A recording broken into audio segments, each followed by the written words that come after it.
Hey guys, welcome to the shop. Today's video we're talking about two jobs that did not go as planned. One of them went perfectly and actually better than I could have expected, and one of them was a nightmare start to finish, and every step of the process went worse than I thought it would. And it's not the one you think. This little sawed-off, clubby, shorty Winchester Model 12 actually went perfectly. I was afraid I was going to have to deal with missing parts. I did run into some assembly issues with it, and I really did have to give it a pretty deep cleaning, but I'll tell you what, it went smooth. You know, nothing really bad happened the whole time.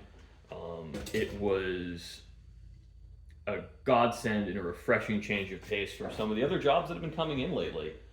I kind of like when that happens, and I gave this customer the same spiel I give everyone else, which is I just don't know what I'm running into. Things can go sideways. I may not be able to get parts because it's an older firearm, yada, yada, yada. He was cool with it, and he's happy because he's getting the exact estimate I told him.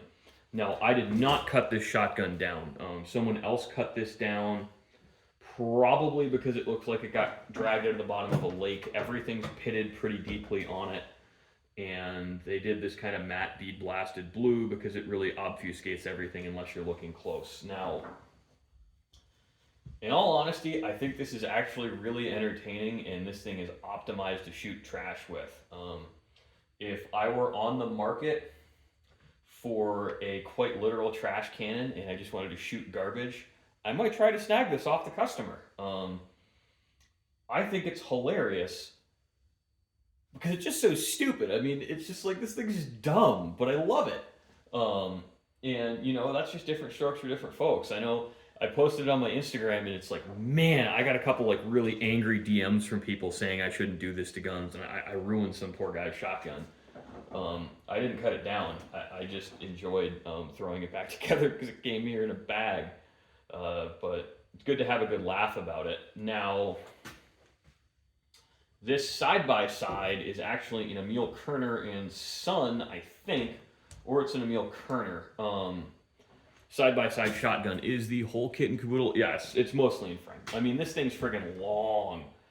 But this thing, every single step of the process went wrong. I gave the customer the spiel, too. Everything's an estimate. I don't know what I'll find when I take it apart. I'd originally planned on subcontracting out the forend because I'm a decent woodworker, but I really only know how to do rifle stocks because that's just what I do. It's what my shop's known for. I'm branching out to shotguns because people are willing to throw money at me. And if you're willing to throw money at me, I am happy to take it as long as I can do the work. I had a sub lined up. I've sent work like this to him before. He does great work. When I call him for this, he's like, oh, hey, I doubled my prices. And I'm like, oh, shit. I quoted off your old prices. Can we work out a deal? And he's like, honestly, I'm too busy. If you want to pay these prices, I'm happy to same lead times. And I'm like, I'm sorry, I can't afford to do that on this job. I'll lose the work if I do that. So I had to do the work, and that was a project. I'd never made a shotgun forend before. While it did not turn out perfectly, I think it turned out certainly acceptably. I can show you the checkering on it. And the figure, it works. It looks all right, Am I focused? Yeah, I'm focused. Look, guys, it's not world class. It's not an H&H, and it's not a Purdy. But this guy didn't pay H&H or Purdy prices. But that's not the end of things going sideways here. Now, the next thing that went sideways is this has two stupid leaf springs inside the forend. All right, they're buried under my bag. So one of those was busted in there, and I called the customer. I'm like, hey, let me try and fix this. It shouldn't be too bad. And I said this without really looking closely at it. And this has basically a dovetail that sits inside the forend, and the spring dovetails inside of it. And the springs are stupid thin, and they're extremely length critical. Like, there's basically no room for anything being anything less than perfect and hand fitted. Oh, and here's the kicker, pun intended. The right side spring is a different length than the left, so I can't really even copy that. And the Left side spring was a total mess, and I couldn't take good measurements off that one either. And I got a spring to fit, but it kept breaking because what I learned is I had to temper these stupid hard because there's something that's called spring rate. And if you want to get a little bit, what's the word, heavier rate spring, you can make it a little bit harder. There's a range like Rockwell 35 to 45, say, for springs. And I would say this is every bit of Rockwell 40C45 springs. I can't really do that here because if you're familiar with the Springfield Model 1903, there's what's called the low number guns that exploded because they were too hard and they got too hot. That's what happens here because I heat treat by eye with a torch. I have a pretty reliable way of tempering, but I don't really have a super reliable way of hardening. I'd like to get a hardening oven just because it'll make life easier. It really trivializes a lot of these jobs, in all honesty. But it's not going to happen in the foreseeable future because there's a lot of money and I need the space for it. That'll be after I move shops. So that went tits up. And I called the customer and I told him what was going on. And I guess he'd been reading that you can lengthen the chambers on these. And I'm like, well, I mean, maybe, kind of. I don't really recommend it. I'll do it if you really want to. Let me take some measurements. I think I should be able to do it. I got the wall thickness on this barrel. I hadn't measured both barrels at that point. When I told him that, I could probably do it. So I had to make another awkward phone call to this customer. And I just told him the right barrel's way thinner than the left. I measured it. The hole in the center isn't in the center for the bore. I don't know why that is. Looking at it, I think what happened is this thing had been polished and re-blued at one point, and they just took some wall thickness off the side. So I could punch out the left side barrel to a 2 3/4 inch chamber, but I couldn't do it on the right, and that's kind of stupid to have two different chambers. He wasn't thrilled about that, but at least I was like, hey, it's kind of iffy up front, so that sort of softens the blow. Jesus, this was just a project. Nothing went right on it. In all seriousness, guys, I haven't had a gun go this bad since I've opened. This is one of those guns where I'm just like, God, I hope I never see it again. And I'm really hesitant to take in another Kerner or a Rheinmetall shotgun because honestly, they're just complicated. They're more complicated than they need to be. The way everything is fit, it's all like super hand fit. I can't take measurements off the parts that's there. It's a different approach to gunsmithing than I have here, which is as much as I do handwork, my handwork I really do on the woodwork and for polishing. I don't like to do internal parts like that. I really like to take precise measurements and do as much as I can on the mill and the lathe. It just wasn't practical for these, and we ran into the heat treating issues. And I know because this is YouTube and the internet and everyone's an expert. For the guy who's already typing in the comments now that I'm incompetent and don't know what I'm doing, making springs that fit with the method this has, there was a Purdy shotgun at a shop I used to work at, and this was a long time ago when Purdy was still Purdy. And I was told this story early on, and this has happened with a couple other English shotguns I'm aware of, is they wind up going back to England to get the springs made because it's just very few guys in America can do it. It's actually faster and winds up being about the same price to deal with importing them. There's a bunch of import-export paperwork you have to do. And I think there's a way around excise tax. Don't quote me on that. I don't deal with that kind of shipping. But long story short, more than once a shotgun had to go back to not the original manufacturer, but people who'd been trained by the original makers. And they didn't get it right the first time.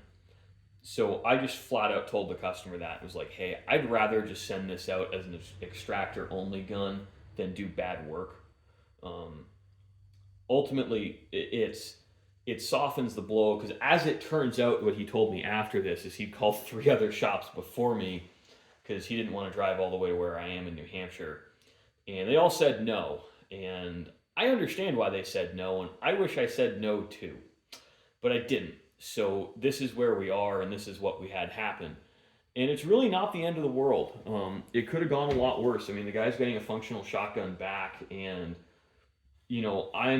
as this business is growing, I'm networking with more people. I will find someone eventually who can really deal with these.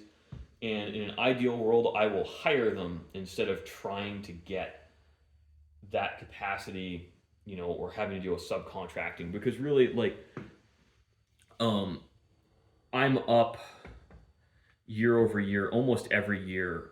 I've at least doubled my growth or tripled it. And it's this year so far. I mean, guys, I'm a tiny business. Like, I started this 3 years ago with no contacts. In my first year, I could hardly pay the light bills, and was operating out of savings. Now, like, I'm recording this mid March, and mid March, I've done more business so far this year than I did all of last year.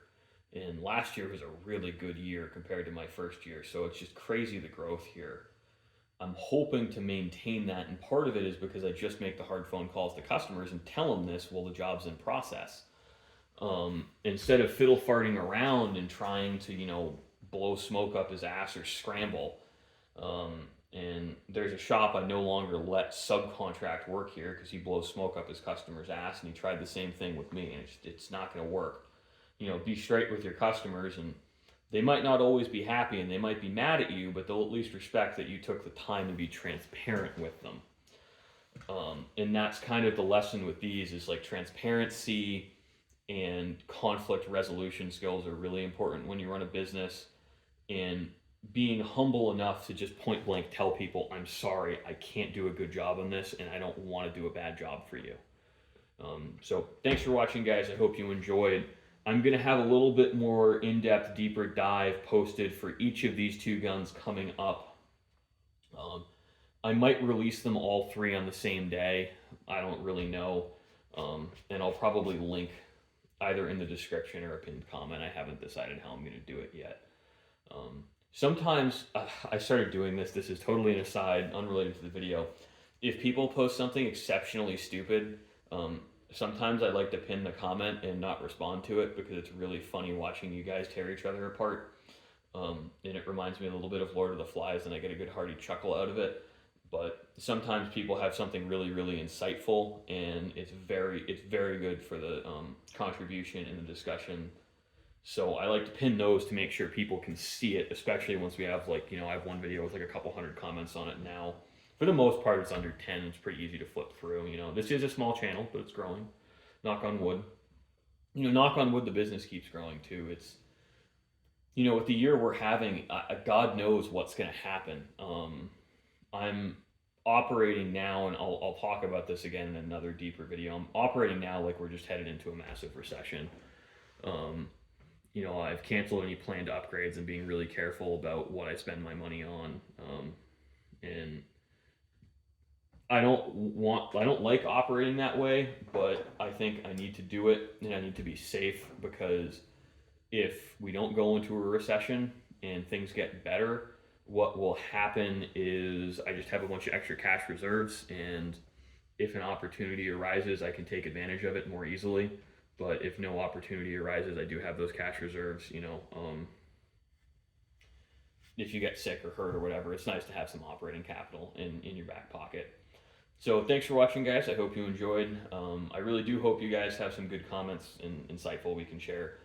I do hear a lot of stories about other gunsmiths, and I do hear a lot of stories from people on the internet, and they're scary.